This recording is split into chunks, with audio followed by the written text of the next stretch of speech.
Bonjour, je suis Abdelkader Berhamdan, responsable de la veille législative au sein du groupe ADP, et je vous souhaite la bienvenue pour cette nouvelle édition du Live d'Experts.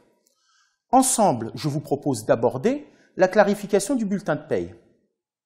Selon l'INSEE, en 2014, on a pu décompter en France jusqu'à 24 millions de salariés. Ce sont d'autant de personnes qui ont reçu au moins un bulletin de paye mensuel au cours de cette année. Alors, le gouvernement a souhaité apporter quelques aménagements à ce document informatif à destination du salarié, comprenant un certain nombre d'informations, notamment relativement à la rémunération qu'il est versée, mais également à l'ensemble des cotisations salariales qui sont précomptées et qui financent le dispositif de protection sociale en France.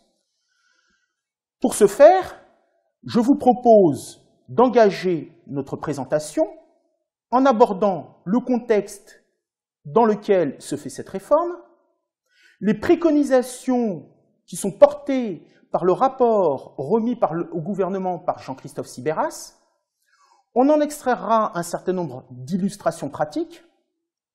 Je vous dirai quel est le calendrier de mise en œuvre et je vous propose au terme de cette présentation de pouvoir consacrer 10 à 15 minutes d'échange en nous adressant vos questions auxquelles nous espérons pouvoir répondre. Alors, 24 millions de salariés, ce sont également autant de bulletins de paye qui sont adressés. Ce document pour lequel, à notre connaissance, il s'agit du seul pour lequel le salarié, en tant que contribuable également, a une obligation, à tout le moins, d'une conservation tout au long de la vie. Pourquoi ? Bien évidemment, en premier lieu, pour lui permettre de se prévaloir d'un certain nombre de prestations sociales au terme de sa carrière professionnelle.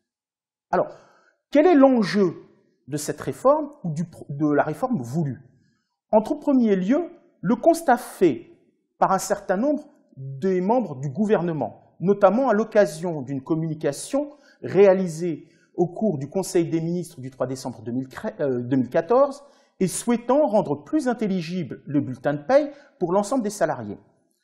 Le constat part du fait que l'ensemble des informations, ou toute une bonne partie des informations qui sont inscrites, notamment relativement au système de financement de la protection sociale, sont illisibles, difficilement compréhensibles, avec un vocabulaire assez technique pour rendre aisée la compréhension du dispositif de sécurité sociale. C'est en même temps le souhait de faciliter la vie quotidienne des entreprises. Alors, on verra au terme, bien évidemment, des sujets et des points de réforme que nous allons aborder, s'il s'agit d'une réalité ou pas que de simplifier le bulletin de paye à destination et à la fois des entreprises et à la fois des salariés. Pour ce faire, à Jean-Christophe Sibéras, président de l'ANDRH, a été adressée une lettre de mission le 5 janvier 2015 visant à réduire significativement le nombre de lignes sur le bulletin de paye en y indiquant de manière précise les mentions des cotisations réellement supportées par l'employeur du fait de l'emploi du salarié, tenant compte notamment des dispositifs d'exonération et de réduction de charges, mais également en abordant un atelier particulier visant à normaliser et à uniformiser les mentions relatives aux prélèvements sociaux. Pour rappel, à ce jour, et également demain, l'employeur a une obligation de remise du bulletin de paye à chaque versement de rémunération. La mensualisation de la rémunération n'est pas remise en cause. Et bien évidemment, il s'agira ici de remettre aux salariés, sous format dématérialisé ou non, et on verra dans quelles conditions, ce document, et à chaque versement de rémunération, cela suppose bien évidemment un document mensuel. Quelques exemples de contenu que porte à ce jour la réglementation relative au bulletin de paye. L'identification de l'employeur et du salarié, l'organisme auquel l'employeur verse les cotisations de sécurité sociale, le numéro d'adhérent.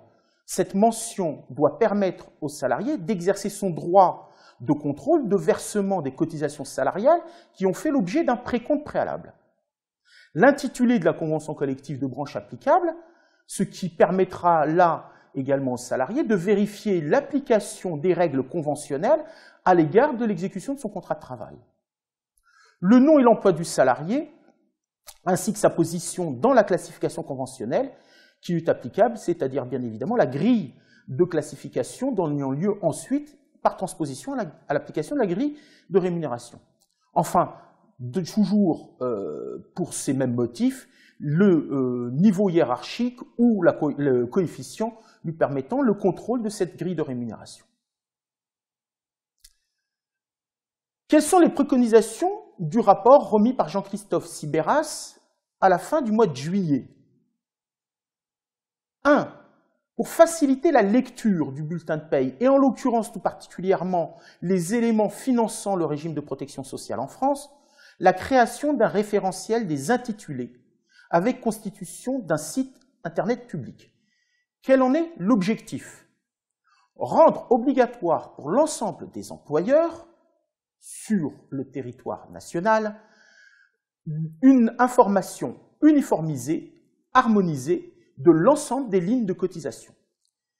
Par ce nouveau vocabulaire, rendre plus simple et compréhensible l'ensemble des prélèvements salariaux finançant le régime de protection sociale en France.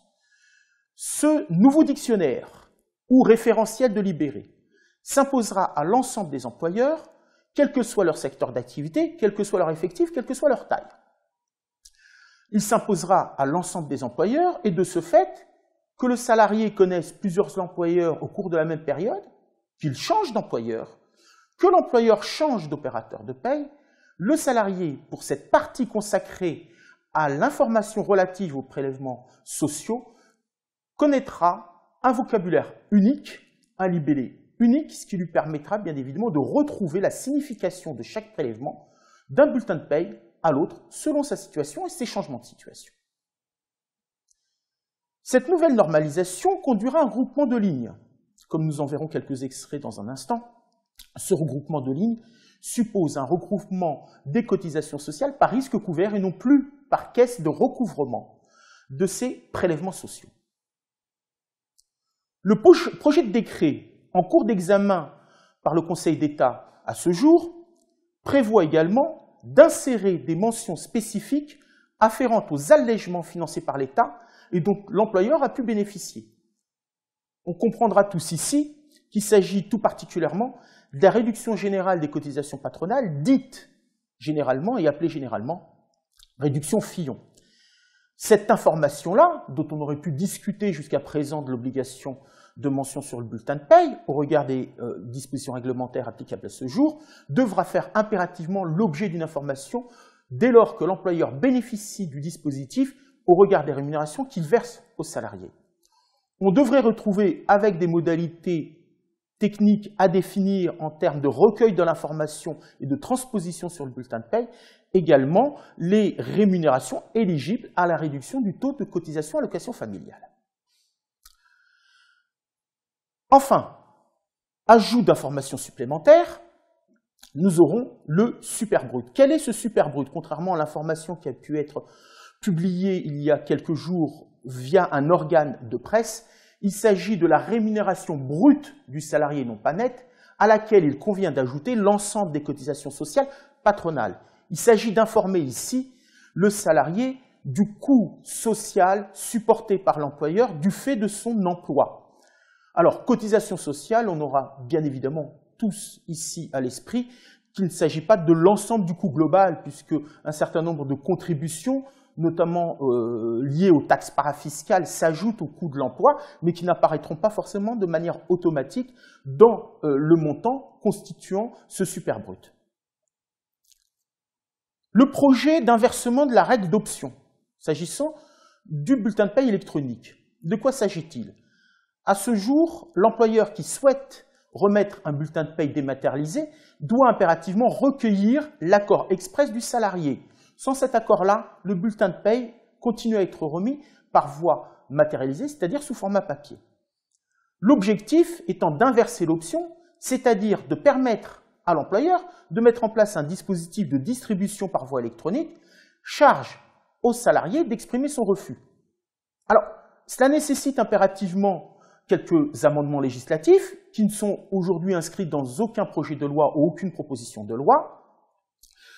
charge bien évidemment à ce que ce projet de texte de nature législative comporte également les modalités d'expression du refus, et à la fois comment l'exprime le salarié et à la fois dans quel délai. Pour ce faire, le rapport remis fin juillet préconise, entre autres, la mise en place d'un coffre-fort électronique public adossé à la Caisse des dépôts et consignations qui permettra aux salariés de définir une boîte personnelle qui constituera l'adresse d'envoi de ce bulletin de paie électronique.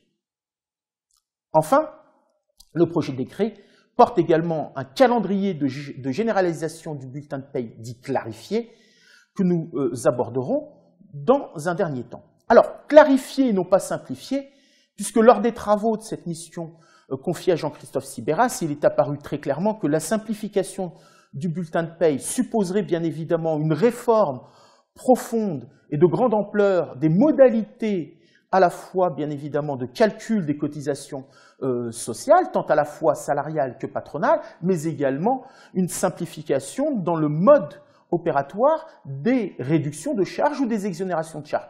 Nous en sommes loin, et puis les dernières réformes législatives nous en écartent encore plus. La terminologie clarification nous paraît, en l'occurrence ici, tout à fait efficiente au regard de l'objet de la réforme. Comment opérer ce changement et comment le rapport illustre de manière pratique ces changements souhaités? Vous avez à l'écran ici le bulletin de paie d'un salarié cadre en forfait jour percevant une rémunération de l'ordre de 5 000 €. Si l'on devait adresser ce bulletin de paie-là, assez détaillé, vous constaterez aisément qu'il porte bon nombre de mentions et d'informations relatives aux prélèvements salariaux et de manière extrêmement détaillée, notamment au regard des cotisations finançant le régime de retraite, qu'il s'agisse du régime de retraite de base, assurance vieillesse déplafonnée ou assurance vieillesse plafonnée, mais également le financement des régimes de retraite complémentaires. Et on retrouvera même ici, le cas échéant, une retraite supplémentaire pour le cas du salarié présent à l'écran.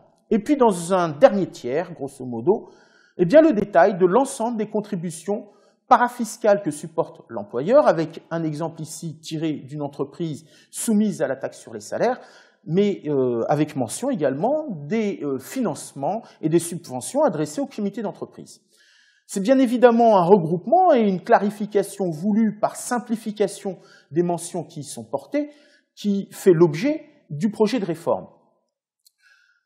Dans le bulletin de paie proposé à travers ce rapport, clarifié, mais dans sa version longue, nous avons déjà l'expression du regroupement souhaité par risque couvert.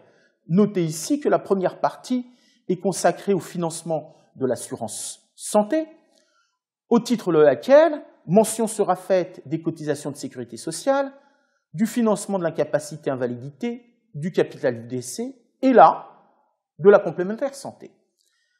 Alors l'information au titre du financement de la complémentaire santé est, elle, affichée généralement plus bas sur le bulletin de paie pour deux raisons essentielles. Un, parce qu'il s'agit d'un recouvrement par une caisse dédiée, finançant bien évidemment un système de protection sociale contractualisé entre d'une part l'employeur et l'organisme de complémentaire santé ou de protection sociale complémentaire santé, et puis d'autre part parce qu'elle supporte, ou ce financement supporte un traitement social et fiscal particulier au regard de la législation qui lui est attribuée.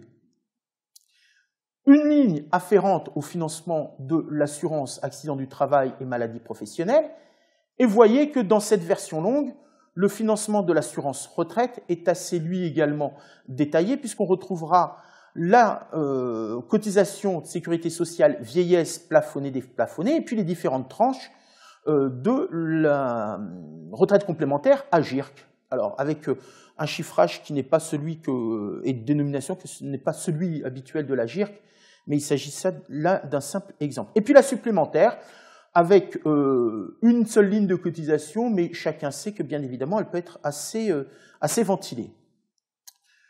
Le financement des allocations familiales, supporté uniquement par l'employeur, et puis ici, la distinction au titre de l'assurance chômage, à la fois de ce qui est la contribution directe de la protection contre le risque d'emploi, de la perte d'emploi, et puis le financement de l'association pour l'emploi des cadres, l'APEC.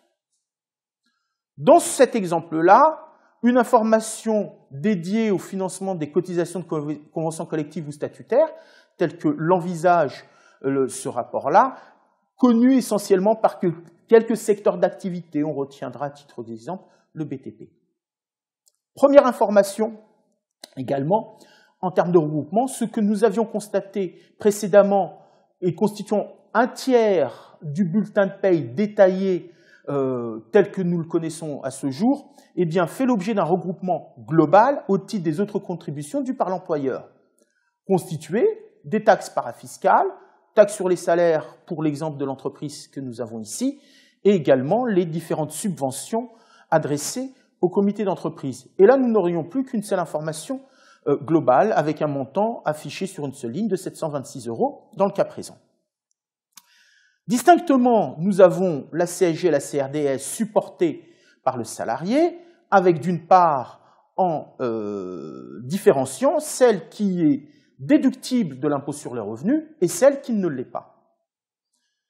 Notez là, et à raison du niveau de rémunération versé pour le salarié qui fait l'objet de l'exemple, une ligne d'allègement de cotisation blanche pour des rémunérations plus basses serait présentée ici, notamment la réduction générale de cotisation patronale. On vise bien évidemment le dispositif dit Fillon.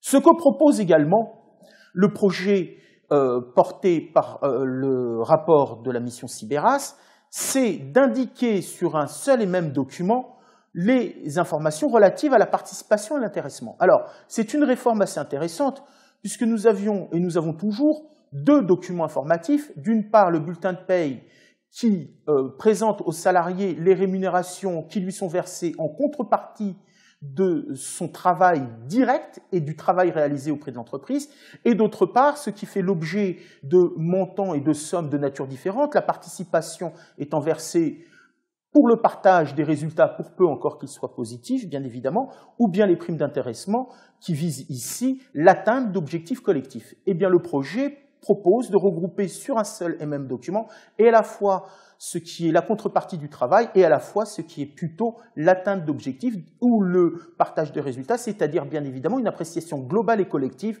de la situation de l'entreprise.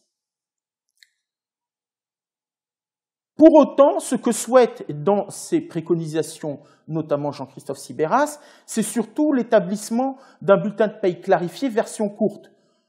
Alors, première observation dans l'exemple que vous avez ici à l'écran, c'est que contrairement à ce que nous avons vu à l'instant, disparaissent deux colonnes, c'est-à-dire celle ici présente relative à la base de cotisation et aux taux uniquement salariaux, pour avoir désormais, si c'est cette version qui est retenue, uniquement le montant des cotisations supportées par le salarié et le montant des cotisations dues par l'employeur. Déjà, on réduit le premier chapitre consacré à l'assurance santé, c'est-à-dire qu'on retrouve 3 lignes distinctes et non plus 4, sécurité sociale, complémentaire santé, incapacité, invalidité, capital décès.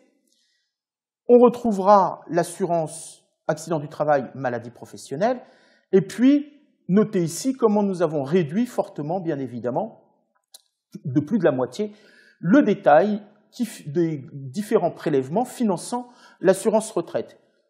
La sécurité sociale est indiquée avec un seul montant pour la part salariale, un seul montant pour la part patronale, puisque nous avons regroupé à la fois la cotisation plafonnée et la cotisation déplafonnée. La complémentaire ne fait plus l'objet des distinctions entre les différentes tranches, et la supplémentaire, on retrouve la seule ligne, pour peu encore qu'il s'agissait bien évidemment d'une seule ligne. Alors, à ce stade-là, je dirais attention. Attention notamment au traitement de situations particulières sur lesquelles, à ce jour, l'administration ne nous répond pas.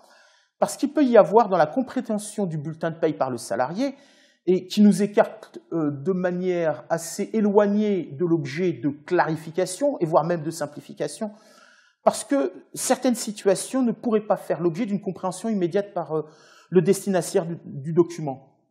Je pense de manière très simple, notamment, un cas que l'on retrouve assez fréquemment dans les entreprises, qui est celui du passage d'un salarié d'une activité à temps plein à une activité à temps partiel, avec le souhait d'un commun accord avec son employeur de maintenir les bases de cotisation temps plein, qu'il s'agisse des bases de cotisation vieillesse, mais également de retraite complémentaire.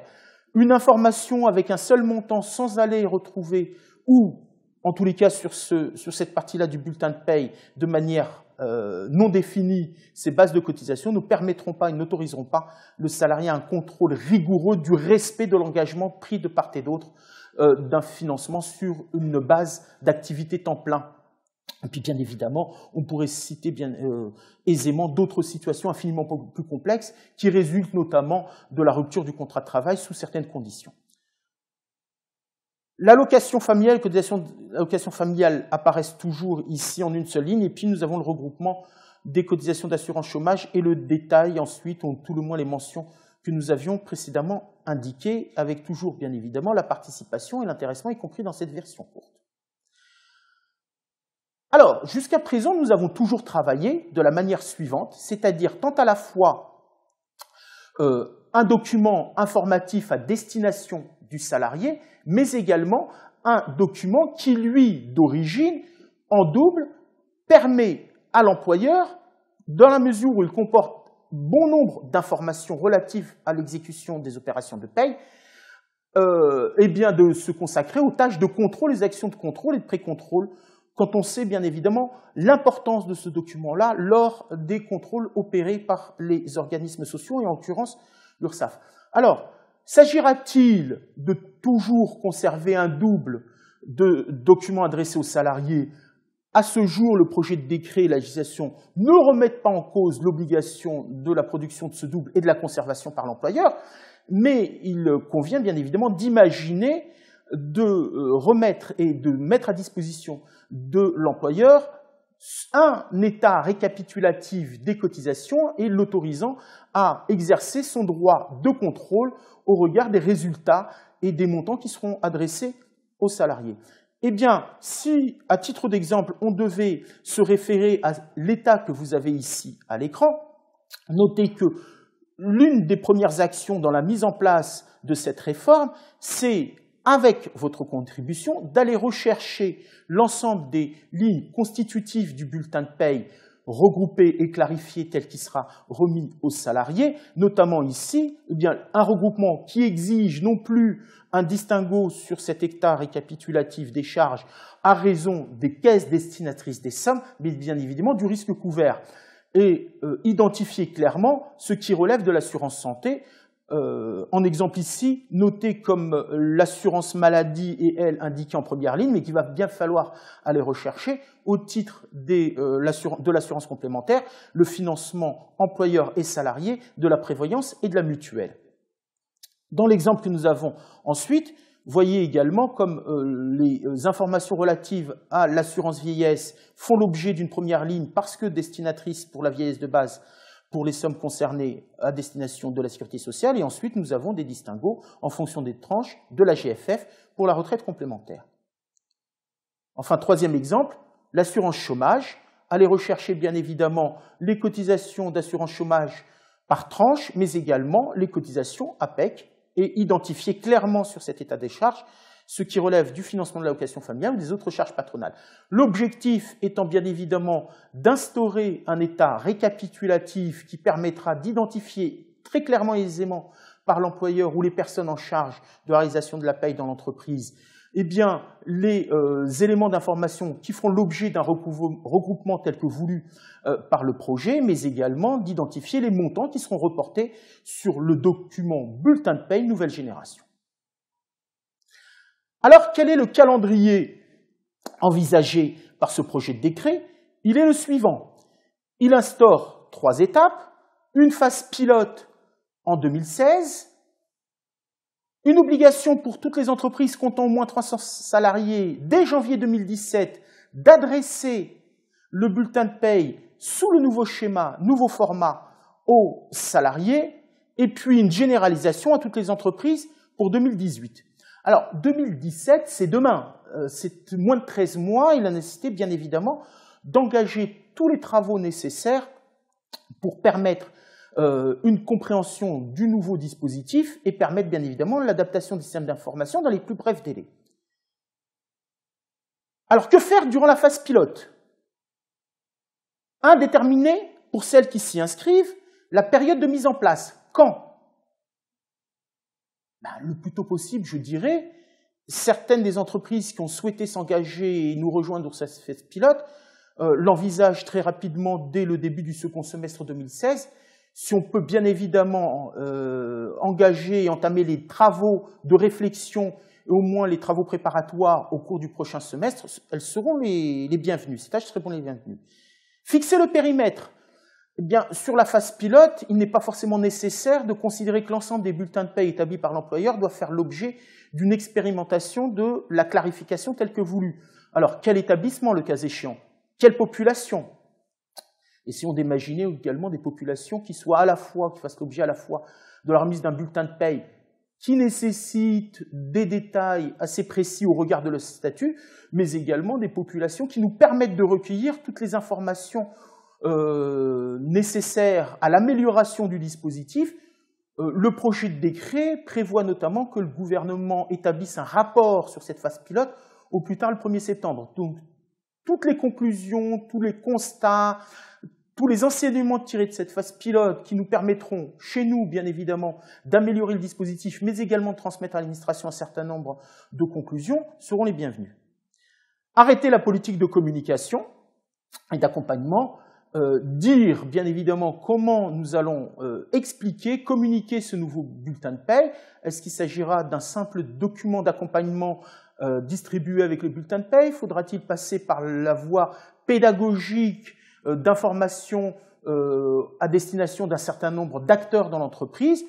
Certaines d'entre elles souhaitent notamment qu'on puisse les accompagner sur des modalités de communication et d'information à destination des managers, à titre d'exemple.